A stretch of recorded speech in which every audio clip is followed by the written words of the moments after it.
പൂർണ്ണഗുരു ശ്രീ ശ്രീ മാധവാചാര്യൻ്റെ സ്നേഹ സന്ദേശം.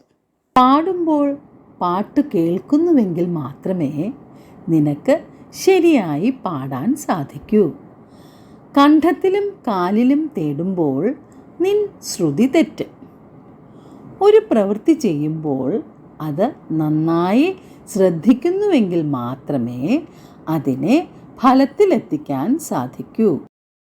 മറ്റ് ഏതിലെങ്കിലുമാണ് ശ്രദ്ധയെങ്കിൽ അവിടെ കുറവുകളും പിശകുകളും ധാരാളമായി സംഭവിക്കും. ഇത് മനസ്സിൻ്റെ ദൗർബല്യമാണ്.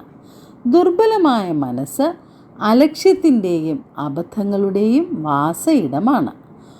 ഒരു പ്രവൃത്തിയിൽ ഏർപ്പെടുമ്പോൾ അതിനെ നന്നായി വീക്ഷിക്കുന്നതിലൂടെ ശരിയായ അറിവ് തന്നെ ലഭിക്കുന്നു. അപ്പോൾ കുറ്റമറ്റതായി പ്രവർത്തിക്കാൻ സാധിക്കുന്നു. ഈ ശരിയായ അറിവും അതിൻ്റെ ഫലപ്രാപ്തിയിലൂടെ ലഭിക്കുന്ന പൂർണ്ണമായ സംതൃപ്തിയുമാണ് ഒരുവൻ ആർജിക്കുന്ന യഥാർത്ഥ ശക്തി.